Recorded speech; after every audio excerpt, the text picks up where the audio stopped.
And folks, we're just waiting for the slide deck for today's presentation to get uploaded. All right, perfect. So with that, we're going to go ahead and get started with today's presentation. Now, I want to start by going over an agenda of what we'll cover today. Today, we'll be talking about the basics of college applications, the college application timeline, financial aid, school lists, and we'll leave time for Q&A. So let's get started with the basics of college applications.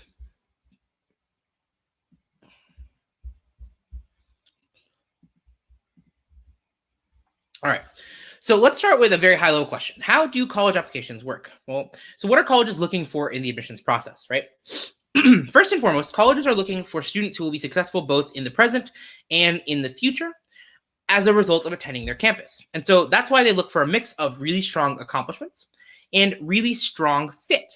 Colleges want students who are going to thrive on their specific campus, in their environment, their programs, and their culture. Now, the different parts of a college application that you fill out are meant to help admissions officers answer those questions.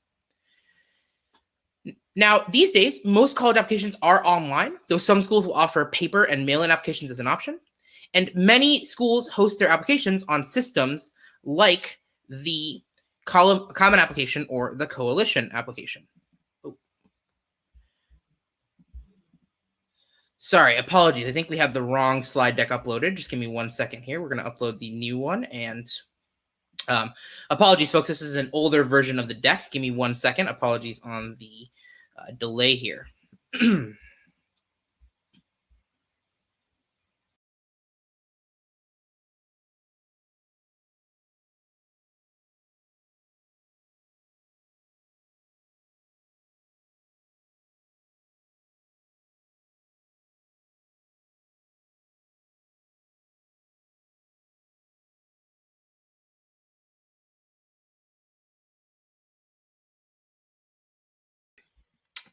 Apologies, folks. We're just getting a updated version of the deck loaded in.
All right, wonderful. Apologies on the delay there. So, what are colleges looking for in the admissions process? Colleges are looking for students who will be successful both in the present and on their campus and in the future, like we said earlier. And what do colleges look at in order to judge that? Well, they look at a mix of the following elements. They look at your grades and your courses that you've taken. They look at your standardized test scores. They look at your extracurricular resume. They look at your essays. They look at interviews and rec letters, and they look at other holistic factors. Now, the main components of a college application are, elements. There are some elements that are in the main application, and there are some elements that are going to be submitted by your high school. So in your main application, you're going to submit information on your demographic background, your academic background, your extracurricular resume and awards, your plans at the college, i.e. what majors and programs you want to pursue, your essay, right? You're going to submit a essay or a written personal statement for both a common application or personal statement, as well as supplemental questions. And then you're going to pay an applications fee. In addition to that, your high school is going to submit teacher and supplemental recommendation letters, i.e. from your teachers and potentially from like an extracurricular advisor. Your guidance or school counselor will also be sending out a recommendation letter, plus a school report that contains information about your performance in the context of your high school. And then they'll also be sending out your transcript, right, with your grades and everything like that. Now, in addition to the stuff that's in the main application and sent out by the school, you also have your official test scores, which you're going to submit via the College Board or the ACT. Then you have financial aid forms like the FAFSA, the CSS profile, state and local forms, and college-specific forms, and then the IDoc or other financial document verification systems to verify the details of your report on your FAFSA and your CSS. There are also some optional or scenario-specific materials. So, for example, the mid-year report is something that you submit to any schools that you apply to during the regular decision round. And the mid-year report is basically just your grades from your first semester of senior year. If you are waitlisted or deferred, right, you can optionally send in an update to the college about what you've done since you applied. And you can also potentially appeal your financial aid after you are accepted, if it's applicable to your situation. All right. So what do colleges actually look for in your admissions, right? What are they judging when they look at your admission, whether or not to accept you, right? So for the class of 2022 and 2023, i.e. prior to COVID and potentially post-COVID as well, right? Colleges look at the following elements. They look at your academics, your extracurriculars, your essays, your interviews, your rec letters, and your other holistic factors. And academics has the highest weight, then extracurriculars and essays are pretty close behind. Interviews, rec letters, and other holistic stuff is a little bit less prevalent. Now, for the class of 2021, things are going to be a little different due to the impact of COVID-19. In particular, academics and extracurricular activities are going to drop in weight, whereas essays, interview, and other holistic factors are going to increase in weight.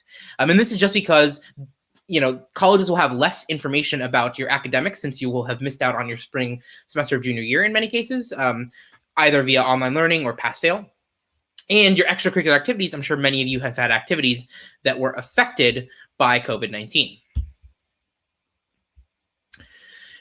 Now, with that in mind, I want to actually talk through the stages of the applications process, right? And so there's actually 4 stages in the admissions process. In stage number 1, students are sorted into demographic categories. In stage number 2, your academic profile is compared with other students within your demographic category. In stage 3, the colleges holistically analyze students who meet that academic cutoff from the previous step. And in stage 4, they review their initial class and fill any specific holes that emerge. Now, in terms of demographic categories, how do colleges look at this, right? So colleges actually split students into different demographic categories because they have goals for the representation they have in their student bodies from these different groups. So colleges will split students into white, Asian, Black, Hispanic, and Native American if they're U.S. citizens. Those are the racial groups they use. But then there's some special categories for U.S. citizens that are race agnostic. For example, if you're a recruited athlete or you're a legacy student, that's a case where even if you're white or Asian or Black and you're a recruited athlete, you're actually just being judged against other recruited athletes. Finally, for international students, there are a couple of groups. At smaller colleges, right, all countries are grouped together as one big international bucket. At larger colleges, right, bigger countries like India, China, and Brazil will get separate categories. Now, let's talk about stage 2 a little bit as well. So in stage 2, what's happening is these are all the students within a particular demographic group applying to a university. And what the college is doing is they're basically looking at the strength of their academic profile from left to right, where left is weaker and right is stronger. And basically, there's a certain cutoff that they set. And the idea of the cutoff is that anyone below that level isn't academically qualified for the school. So basically, the cutoff is basically the way the cutoff works is if you're below that cutoff, you're bucketed as a likely rejection by the university. Whereas if you're above that basic cutoff of academically qualified for the school, you move on to the holistic review. Now, in the holistic review, what they're going to do is they're going to look at all those factors that we talked about earlier, both your academics, but also your essays, your extracurriculars, and all that stuff. They're going to look at all of that, and then they're going to choose who to accept and who to, again, bucket as likely rejections. Now, in the holistic review, everyone knows what essays are, what extracurricular activities are, what your academics are, obviously, at a basic level. But what are some of those other holistic factors that come into play? Well, first up, you have geography. So colleges want students who are likely to enroll. And historically, students that live closer to a university are more likely to enroll than students that live further away. So if you live close to the university, right, you basically are able to get a bit of a boost in the admissions process. In addition to that, and this is actually, by the way, true at both in-state schools, but it's also true at like public schools, but it's also true at private colleges, right? Harvard is more likely to accept students from Massachusetts than a comparable student from California, and vice versa for Stanford, right? Now, in addition to boosting kids that are close by, colleges, particularly private colleges, want a lot of geographic diversity. So if you're from a state that historically sends a ton of students to a university, you potentially will get a bit of a boost in the admissions process as well. The people that are hardest hit are people from, say, California applying to Harvard, where there are plenty of kids from California going to Harvard, so there's no geographic diversity that you represent, but you're further away, so the college is worried about whether you will enroll. Right. Finally, there are some rural and urban differences in opportunities, and colleges do look at things a little differently for rural students versus for urban students, and you're judged on slightly different metrics. In addition to geography, another factor that comes into play is high schools, right? So within your high school, you are compared with other students from your school on the margin. And the number of students, particularly at selective colleges, that get accepted from your high school is going to depend in part based on the historical relationship that the college has with your high school. And that can be a positive, which is a feeder relationship, a negative relationship, or a neutral relationship, which is based on a mixture of the relationships with any school counselors, as well as the historical enrollment patterns from your high school. So for example, if your high school had a few students accepted to a selective college 2 or 3 years ago, but they didn't enroll, that's going to be potentially held against the high school, and it's going to be held against you. Now, in addition to high schools, another factor that comes into play is major, right? In particular, STEM majors have a much higher academic requirements, and business majors tend to have higher academic requirements to apply to college as well. Those programs are more competitive than a humanities program or a history program or a sociology program, right? Gender actually also primarily is driven by STEM. So if you're a woman and you're planning to apply to STEM programs, you get a bit of a boost since women have been historically underrepresented in STEM programs. But there's pretty much no other impact of gender on the admissions process in a systematic way, right? Now, that doesn't mean that you might not be able to write a really compelling essay about your gender identity or about how you think about your gender and how that affects your place in the world. You can certainly write a great essay about gender, but there's no systematic sort of favoring of one gender over the other, except in the context of women and STEM. Now, what are some other holistic factors? So first up is legacy status, right? So legacy status, like we talked about earlier, is basically if your parents have some sort of relationship to the school. So for example, you get a pretty big boost if your parents attended undergrad at that university or work for a school. You get a smaller boost if your parents attended grad school at the university or if you have other relatives that attended the university. Similarly, if you're a recruited athlete, you do get a boost in admissions. But just keep in mind that at many colleges, where you get the boost in admissions, you may not necessarily qualify for a scholarship because a lot of these schools actually don't even have scholarships. The entire Ivy League, for example, does not have athletic scholarships. Now, in addition to the sort of status as a legacy student or as a recruited athlete, you also have the personal taste of the admissions officer, right? The admissions process is a very human process, which is something that not a lot of folks realize. At the end of the day, the decision on whether or not you get into a school is in the hands of 1, 2, or 3, or multiple admissions officers who then in turn are just human beings, right? And so their own personal values, tastes, etc., come into play, right? If you write your essay, for example, about something that doesn't line up with the admissions officer's values. Say, for example, you write about your religion, and the admissions officer that's reading your essay is a very atheist person, right? Well, that can come into play and negatively affect you. And vice versa, right? If you write about your support for the Black Lives Matter movement and the admissions officer is an activist, that absolutely can help you on the other side of the coin, right? In addition to the personal taste element, right, another thing that colleges look at is your trend line and your performance over time. So colleges definitely care about your absolute sort of level of grades and performance in extracurricular activities, right? But in general, if they can see that you improved your grades or you held them constant from every year from freshman to sophomore to junior year, versus if your grades drop pretty substantially, right? A 3.4 average with a rising trend is better than a 3.4 GPA with a declining trend. Colleges also look at adverse personal circumstances. So that could be an illness in the family, it could be a death, it could be some sort of situation where you were a victim of something or where a family member was a victim of something, right? Any of that is going to be taken into account by colleges, but only if you tell them about it, right? So, either through the additional information section or potentially through an essay, you have to share that adverse situation with the college if you want them to take it into account. Colleges will also look at your disciplinary activity, right? Both whether you've been arrested or committed like a felony or a misdemeanor in general society, but also even things like in-school suspensions. Anything that your high school is going to put on your record that is sent to colleges onto your transcript must be addressed with the colleges. Disciplinary activity. That's that. Gender and sexual identity, like we talked about earlier, right? It is a holistic factor. Especially when you write about it in your essays, and that kind of does sort of tie in there. Finally, your family socioeconomic status and educational history. If you're first gen in your family to go to college, or if your family is sort of lower in terms of socioeconomic status, you can get a boost for that, especially if you're able to write something compelling about that in an essay. Okay. All right. Now, let's actually talk about the logistics of applying to colleges, right? So most colleges use what's known as a shared college application system, right? And most of these are online, though some colleges will offer a paper or mail-in application as an option. And some colleges actually even offer a PDF option. Now, many schools host their applications on these shared systems like Common Application or Coalition Application.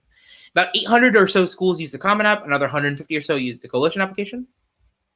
And these are centralized applications with a college-specific supplement, right? And the college-specific supplement usually consists of college-specific questions, like what major do you want to study or do you want to participate in this program, as well as supplemental essays and questions. But the Common App and the Coalition are also not the only shared application systems. There are many public college systems that have their own shared separate application systems, like the UC application, Apply Texas, Cal State Apply, and others, right? Now, if a school hosts its own application, you are going to need to re-enter all your information into their system and sometimes even write a separate essay. All right, so the Common App is a system through which students can apply to many different schools with one central application. The Common App is all online. It's hosted at commonapp.org, and it's broken into several different sections: your profile, your family, your education, testing, activities, writing, and supplements, right? In addition to that, there's other sections like a dashboard. So just like, overall sections that allow you to organize your applications and financial aid resources. Now, what happens after you submit your application to a college? Well, first up, you have your mid-year report, like I said earlier, which is your fall grades. Some colleges will require you to do an interview with an alumni or an admissions officer, usually 2 to 3 weeks after you apply. And then there's waitlist and deferral, right? If you get waitlisted or you get deferred, like I talked about earlier, you can submit an update to the university.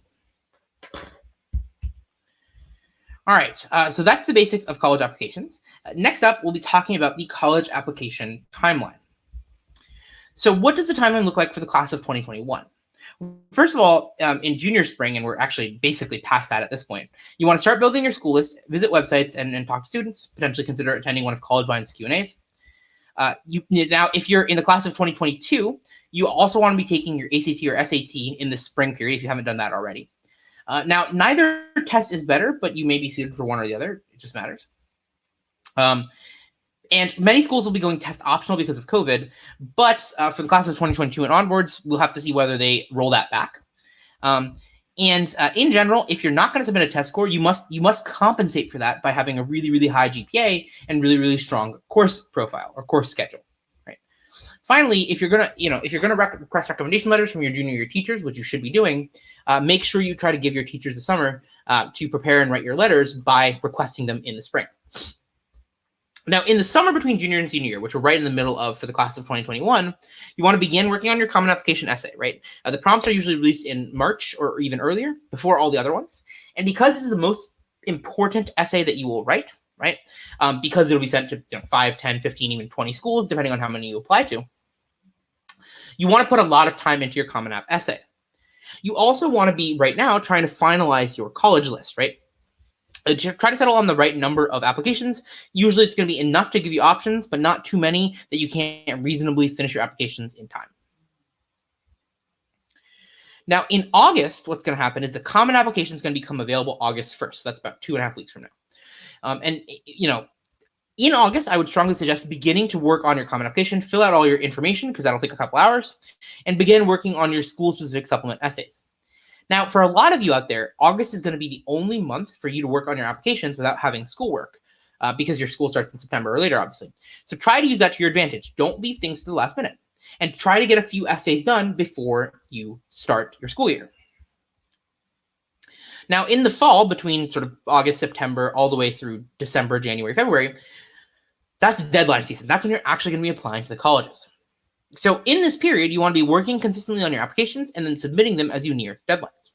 And there are many different deadlines to keep in mind. You have obviously early action and early decision, regular decision, financial aid application deadlines, scholarship and priority deadlines, rolling admissions, and notification and deposit deadlines.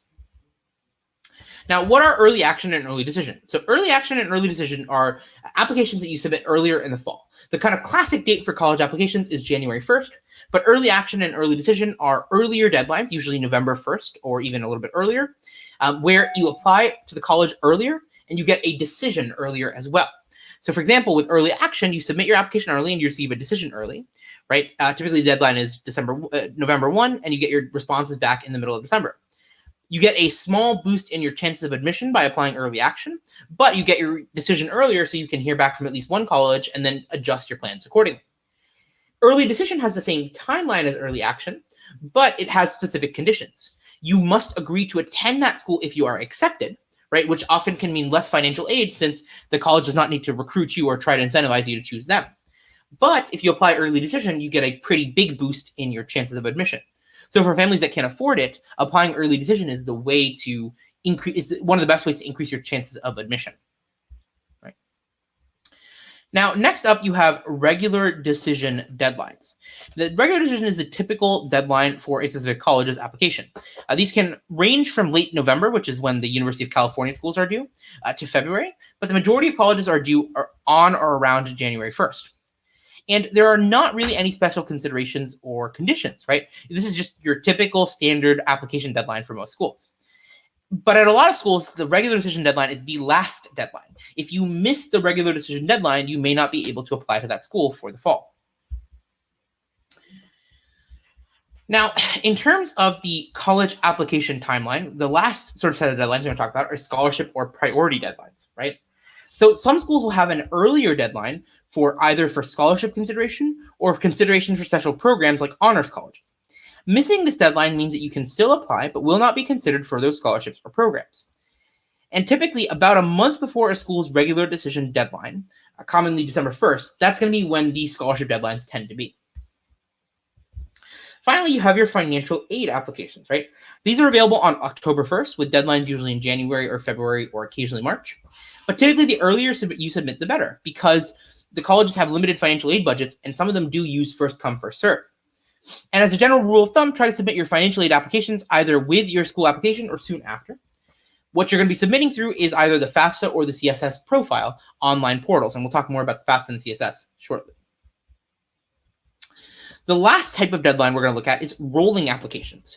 Some colleges, especially smaller or more regional universities, will offer what are known as rolling deadlines. And with a rolling deadline, you can submit your application anywhere in a pretty broad window at any point between, say, September and March. But decisions are typically released in cohorts or in batches. So if you apply in September, you might hear back in late October. If you apply in October, you might hear back in late November, and so on, right? So when a school has rolling admissions, you want to submit your application as early as possible for a greater chance of getting admission and receiving scholarships. Finally, let's talk about decision notifications. When do you actually hear back from the college? Well, there are a few decision rounds on specific deadlines, with concrete deadlines like early action or regular decision, when all decisions are released on a specific date. And for early round, typically you're going to hear back in December. And then in the regular round, you're typically going to hear back in February or March, occasionally in April. Now, one final deadline to think about is deposit deadlines. So to enroll at a college, you will need to pay a deposit that goes towards your freshman year tuition. This is going to lock in your spot, and it's going to prevent the school from offering it to someone else, as well as secure housing for you usually. Most years, the universal deadline for schools for paying the deposit is May 1st. This year, some schools have extended that to June 1st, and you could see that again depending on how COVID develops in the fall. Now, one other thing to keep in mind or to think about is how long are you going to have to budget time-wise for your college applications? Well, here's a general guideline. And what I will say is that if you're a faster writer, for example, you might see this time come down a lot. Whereas if you're someone who needs a little bit more time to write really effectively, this time could even be higher, right? Same if your parents maybe struggle with financial forms or with like if English is not their first language, right? You may see some of the application elements take a little bit longer, right? Particularly the FAFSA and the CSS. So, but that being said, here's kind of a general guide. So the common application usually takes about 3 to 4 hours to complete. The common app essay, usually we see successful applicants work on that for about 10 or more hours. With supplement essays, usually it's about 2 to 3 hours per essay. So, that's where the majority, the bulk of your time is going to go. Your activities list and your resume are kind of an hour or two. And your FAFSA and CSS profile are 2 to 3 hours a piece. So you're putting in a good amount of time, right? I would say the typical kid applying to 8 or 9 schools is going to be putting in 45 to 50 hours across the application cycle at the minimum, and realistically, maybe even 60 or 70. Now, how does this timeline get affected by COVID, right? Well, so many students have pushed back their deposit deadlines to June 1st, like we said earlier. And for this upcoming cycle, right, while core deadlines may remain stable, the timeline for standardized tests is disrupted. And so that's where you've seen many schools go to test optional policies. Additionally, we think that the effect of early decision is going to be exaggerated, right? You're going to get an even stronger admissions boost than normal so that schools can fill their classes with full pay students. But there's going to be a stronger negative effect on financial aid than even normal. And in terms of financial aid, colleges are probably going to have less financial aid to give out than usual. And then we focus on securing students who can pay full price or who can pay a lot of tuition. So that's the college application timeline. Before we move on to financial aid, we are going to take a quick break. In the meantime, if you have any questions that have come up as we're going through this, please start entering those into the Q&A, and I'll be tackling those. I'll tackle those when I get back before we move into the remainder of the presentation. So if you have any questions, please feel free to jump them into the Q&A, and we'll tackle 5 or 6 questions before we move on to the last parts of the presentation.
All right, folks, it looks like a few of you have submitted questions here. So I'm going to go ahead and try to answer 5 or 6 of them. First up, if anyone is wondering about recordings, you'll be able to find a recording within about 24 hours at collegevine.com/livestreams, right? Now, next question. To be admitted to a top 50 college, is a 3.8 unweighted GPA enough to be admitted? Yeah, a 3.8 is perfectly fine. Depends a little bit on the context of that 3.8, though. So if you have a 3.8, but you didn't take any advanced classes, that's going to be viewed a little differently than if you took a 3.8. If you're 3.8 and you took 5 AP classes and 9 honors classes, right? Next question. What EC should go first in the Common App list? Like what kind or tier of stuff, and does the order even matter?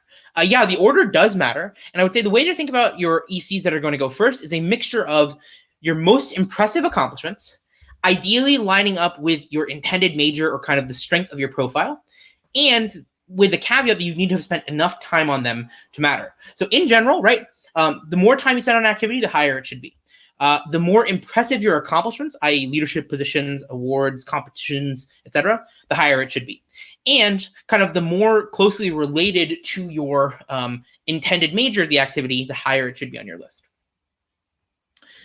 Now, next question here is, how do I overcome a lower GPA? Yeah. So in order to compensate for a lower GPA, that's where you're going to look at a mixture of the other elements of the process, right? So if you have a lower GPA, to compensate for that, you ideally want to take a very rigorous course load. So lots of AP and honors or IB classes, right? You want to ideally have higher test scores, right, for your SAT or your ACT. And you want to have, stronger essays and stronger extracurricular activities. Is a personal statement essay different from the Common App essay? So the Common App essay is an example of a personal statement, right? A personal statement is basically just a personal essay that you write, and the Common App is just like one variation on that.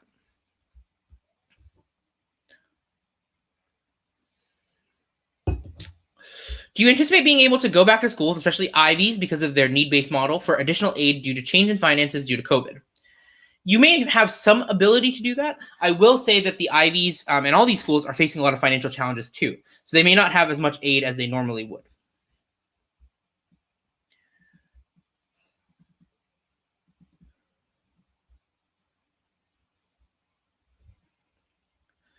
How does the relative weight of different components of the application, e.g. 35% academic, differ between the most selective colleges and the less selective colleges? So at less selective colleges, they weigh academics more, right? It might be like 45% at less selective colleges or even 50% at some schools. Whereas at selective colleges, they weigh the essays and the extracurriculars a lot more, in particular the essays. Next question. When you were talking about admission into a college that one of your family members went to, do you think you're more likely to get into a college if you have a sibling, like a twin, going to the same college? You do get a bit of a boost. Again, it's smaller than if your parents attended undergrad at that school, though.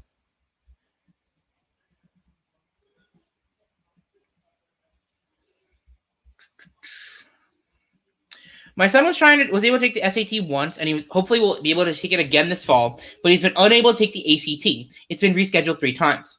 Should he keep trying to take it at this point? He graduates in 2021. Yeah, I would say that at this point, it might be worth it just to kick the can down the road and just focus on the SAT. If the ACT is rescheduled 3 times, it's probably not worth it.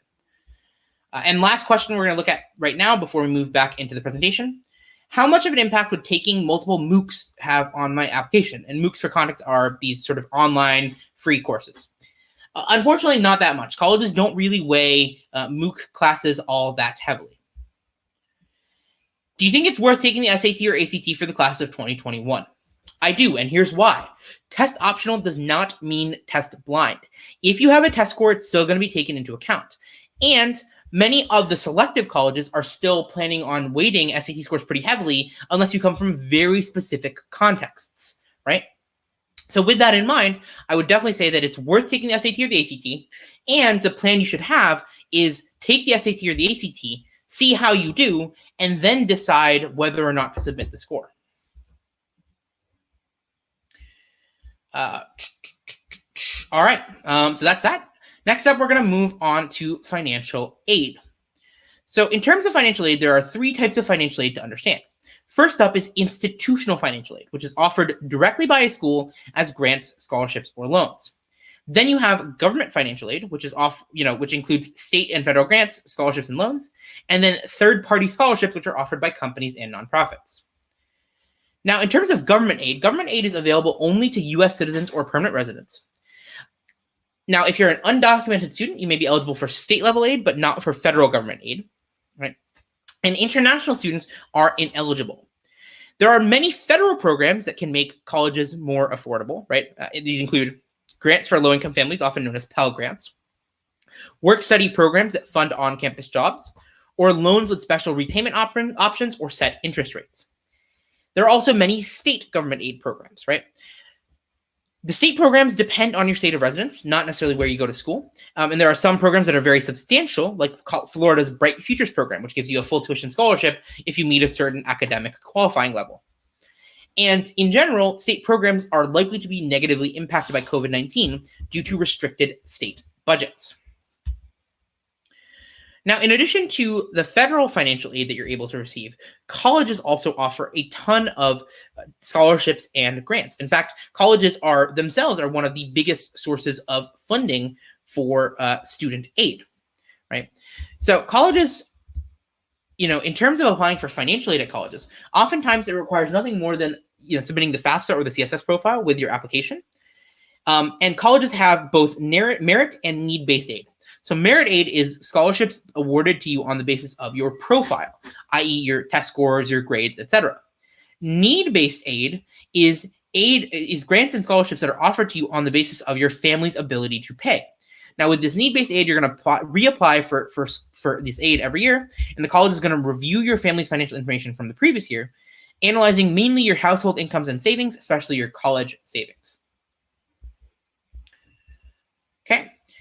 Now, another concept that's important to understand with sort of financial aid is need blind versus need aware. So need blind and need aware refer to admissions policies, and they're about whether or not the college is going to consider your family's finances when they choose whether or not to accept you. So need blind schools do not consider your ability to pay when making an admissions decision. Need aware schools do consider your students' ability to pay when building classes. Now, in general, when you apply to need-aware schools, applying for financial aid is going to make admission to those need-aware schools more difficult, right? Now, in general, most colleges require you to apply for aid as a freshman in order to be eligible for future years. The exception, obviously, is when your family's financial situation changes dramatically, right? And in general, it's better to matriculate elsewhere than to be forced to take out loans for $70,000 a year. As a general principle, we don't recommend taking out student loans unless you really, really, really need them.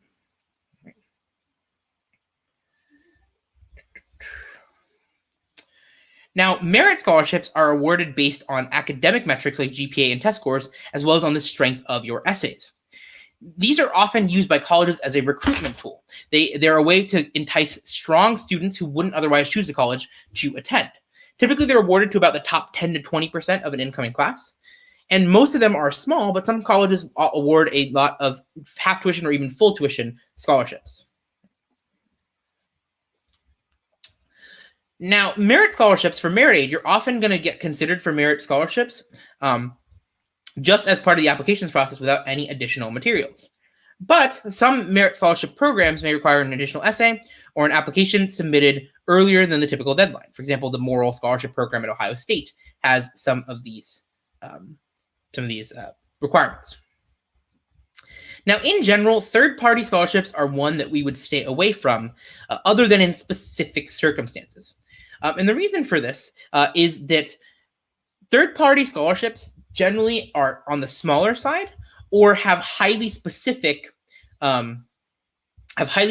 sort of requirements for who can compete in the prize pool, right? So typically, so in general, the ones that are worthwhile tend to be either very large amounts of money, i.e. a full ride, or a very small competitor pool. There's only 8 to 10 other students competing for the prize, right? There's very little that's worthwhile in between these two sort of elements, right? The majority of scholarships are just not worth pursuing. Typically only very large national scholarships or very small local scholarships near you that are worth applying for.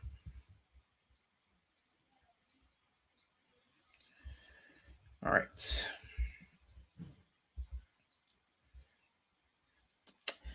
Now, when you're applying for aid, you're going to be filling out a mixture of the FAFSA, the CSS, and the IDOC. The FAFSA is the free application for federal student aid, which is managed by the U.S. Department of Education. It collects information about your parental income, parents' assets, and circumstances. And then it's used to determine federal aid at all colleges, as well as institutional aid at colleges that do not use the CSS profile. The CSS profile is the College Scholarship Service Profile, and it's managed by the College Board, the same people that bring you the SAT each and every year. And it utilizes a harsher aid formula than the FAFSA, but it also considers more information. And it's used by about 300 or so private colleges for institutional aid. Now, the IDOC is a little different. It's not a financial aid application. It's actually a document storage tool that's used to collect legal documentation that's used to verify your FAFSA and your CSS. And many public universities require additional forms for state and local aid that's not necessarily applicable at private colleges, obviously. So that's financial aid. Finally, we're going to wrap up by talking about school lists.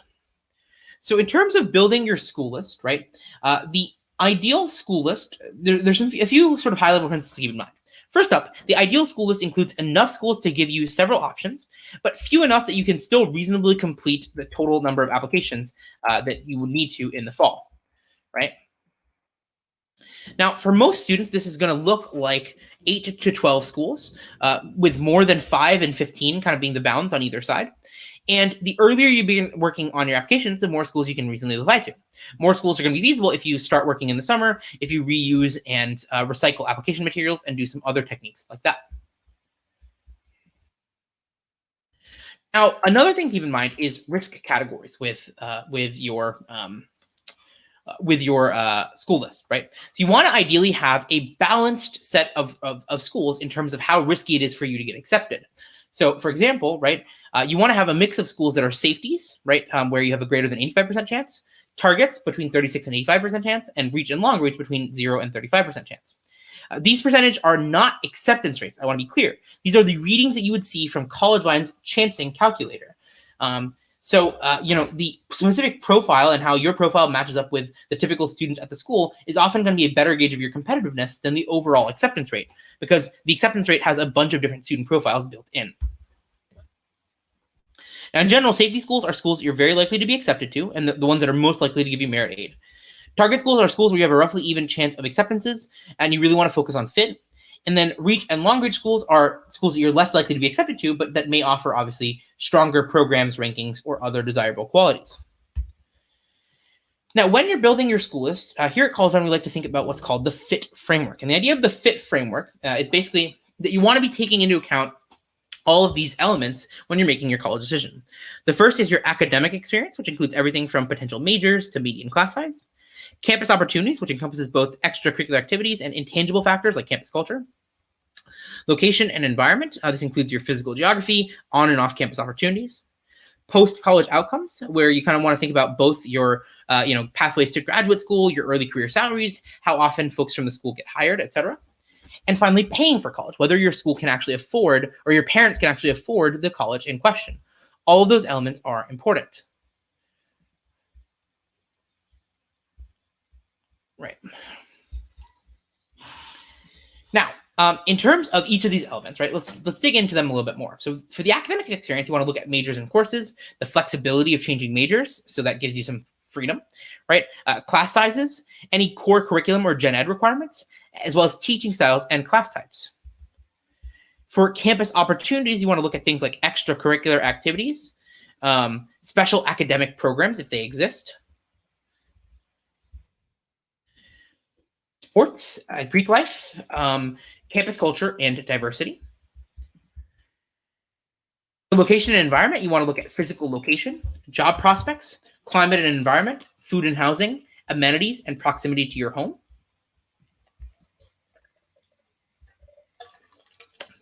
For post-college outcome, you want to look at things like return on investment, early career opportunities, grad school prospects, and pre-professional advising.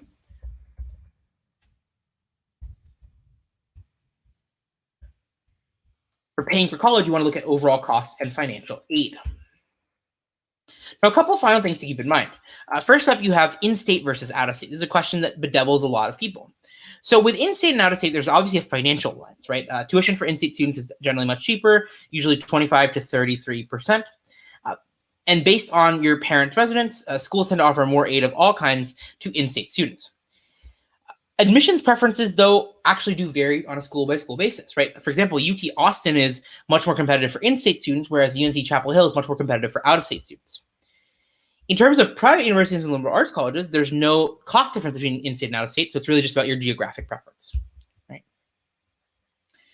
Now, one other thing to keep in mind is that at some schools, you're just applying into the entire university and you're able to, pick any major you want. But at some schools, there are going to be actually specific undergraduate colleges and programs that you choose from, such as College of Arts and Sciences, College of Engineering, College of Nursing, College of Business. In some cases, like computer science, you could actually see the same program in different colleges. So there are some universities where your computer science program is in the School of Engineering and also in the School of Arts and Sciences. So it just really depends, right? Now, one thing you want to keep in mind is also the effect of what major you choose on your admissions. At most colleges, you are going to indicate a major on your application, but still enter college undeclared. Now, most students must take certain prerequisites and meet a minimum set of requirements to declare a major, but there are some exceptions, especially if you're applying to a specialized program or an impacted major. If you do indicate a major on your application, you need to effectively explain your interest in that major to stand out.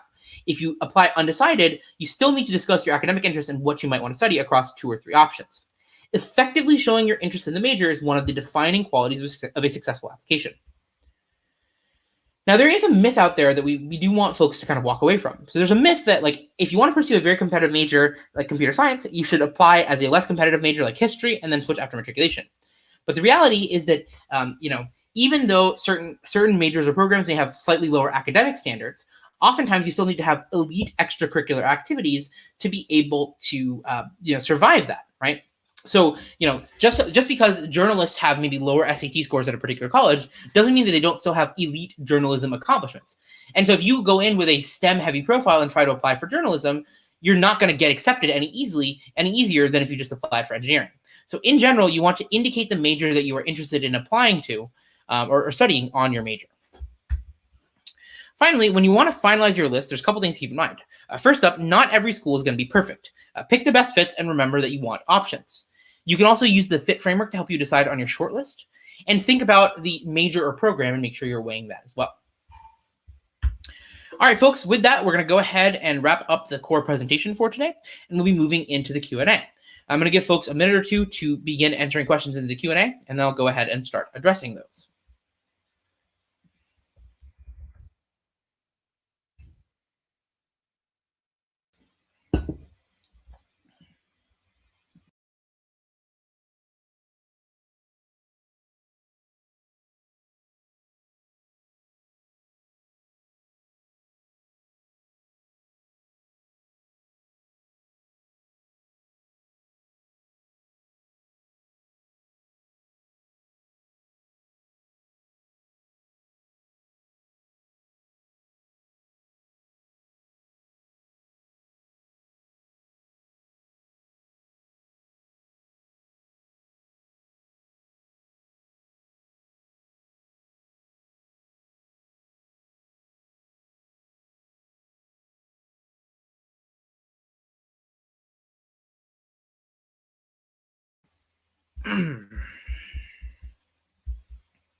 All right, so we have time for about 10 minutes worth of questions.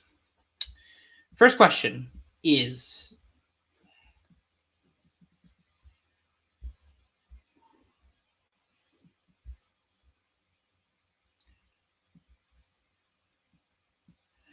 when should one apply for early action? Does it make getting into college tougher than regular decision, or does it help in any way? So typically you're going to apply early action on November 1st. And it does actually make getting into college a little bit easier than regular decision, right? Early action gives you a bit of an admissions boost relative to regular decision. Next question. How do AP classes factor into the application process and college in general? So as far as the applications process goes, colleges want to see students with more AP classes because that's a more rigorous course load. As far as college in general, right, some colleges will give you credit for AP classes, others will not. It really just depends on what college you're looking at. Next question. How many extracurriculars and awards are submitted on the application for an average Ivy League or top school student? Typically, an applicant to a top tier school is going to have 10 extracurricular activities on their application and 5 awards. So really 10 activities, 5 awards is what you'd be looking at. In order to get into an Ivy, should I focus more on AP classes with lower grades or getting a higher grade in a regular class? That's a great question. So what I would say is that at most Ivy League schools, if you're not in a bunch of AP classes, it's going to be very, very tough to get accepted to Ivy League schools. Next question. Is a 3.5 unweighted GPA good enough to apply to UC schools? I would say that 3.5 is on the lower side for the UC schools. Typically, you want to be at a 3.7 or higher. A 3.5 is more in the range of the Cal State schools. Next question. Is it possible for admissions officers to really like a student but then decide not to give them an offer because they need financial aid? Yes, it is possible at need-aware schools. It is not possible at need-blind schools. Next question. How might we build our extracurricular profiles with lockdowns due to COVID? Many volunteering opportunities no longer seem to be viable in the upcoming years. Upcoming years, I think, is a bit of an exaggeration. There's probably a year or so where volunteer work is going to be off the table, but by the end, by the middle of next year, I would expect to see things go back more to normal.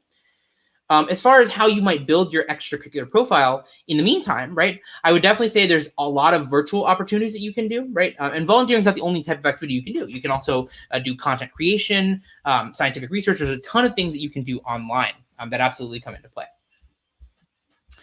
Next question. For 2021 graduates, since most high schools will still be in online learning mode, how will the senior year grades affect the application? If the senior year is primarily online, the grades from senior year are going to be down way less than before. Next question. What is the benchmark SAT score for selective colleges? There's no one benchmark, but what I would say is that, in general, right, you want to be at a 1,500 plus for the top 15 or 20 schools. Next question. Should one submit a 1510 SAT for an Ivy level reach school? Yes, that's a perfectly fine score for the Ivies. How important is demonstrated interest in the college applications process? It's less important than it used to be just because it's a little bit, quote unquote, easier to demonstrate your interest. But it is still important at less selective schools. It's less important at the Ivy. It's not even taken into account at the Ivies and very selective colleges. Next question. Have the Common App essay prompts for the class of 2021 been released? If so, where may I find those? You can find the Common App essay prompts for the class of 2021 at CollegeVine's blog. Just search blog.collegevine.com, Common App essay, and you can find them there. If one does not qualify for any financial aid due to higher income, should you still fill out the CSS and FAFSA forms? There's no reason to, unless you're planning on taking out student loans, in which case you'd still need to fill out the FAFSA.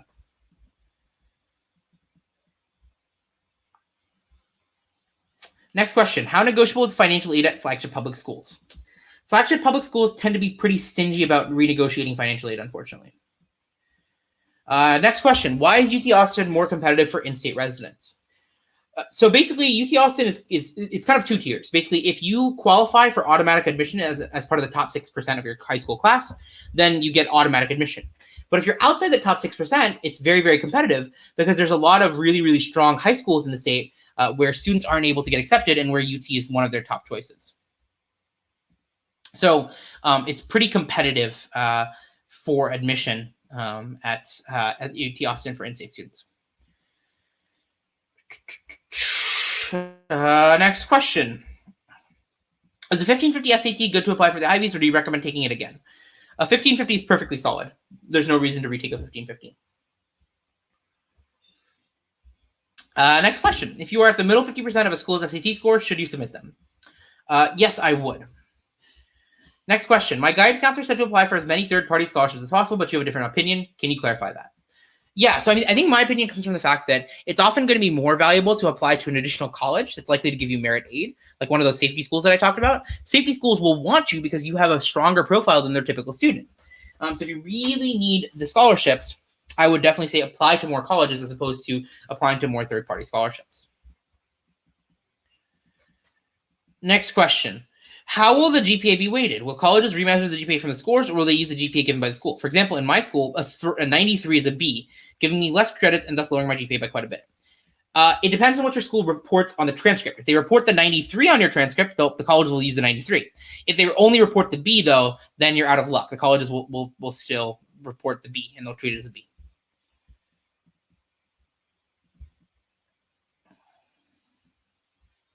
How much does the average application cost? Is it like $100 per application?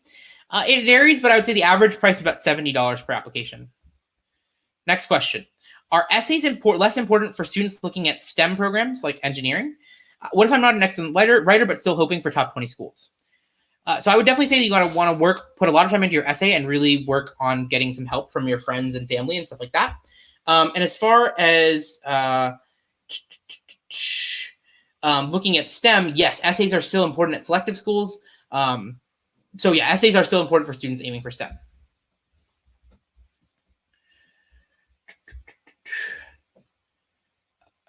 Next question. If you have a lot of elected leadership positions, but only a few awards, can you still get into an Ivy League school? Yes, you can. Next question. How do you know which colleges are need aware and which ones are need blind? So you can find that out at CollegeVine's blog. Just search need blind CollegeVine and you'll be able to find it on CollegeVine's blog. Next question here. If I'm considering UC schools, should I focus more on the SAT or the ACT? Probably the SAT. The UC schools look at the SAT a little bit harder, but keep in mind that the UC schools are going to test optional, and they're eventually going to get rid of the SAT or the ACT altogether. So it depends on your grade year as well. Next question. I heard that many opportunities such as the AP Scholars are not going to be used in the next incoming years. Is that true? Yes, AP Scholar Awards are largely going away in future years. And last question that we're going to address today, about how many schools should I apply to? Yeah, so basically, like I said earlier, 8 to 12 is kind of the sweet spot that we see for the majority of students. There's some kids for whom like 5 or 6 makes more sense. There's some kids for whom like 15 plus makes sense. But I would say for 98% of cases, it's between 5 and 15, and the majority of students should be somewhere between 8 and 12. All right, folks, with that, that's going to go ahead and wrap up our presentation for this evening. Thank you all for attending tonight's event, and stay tuned for future live streams from CollegeVine. Thank you, and have a great evening.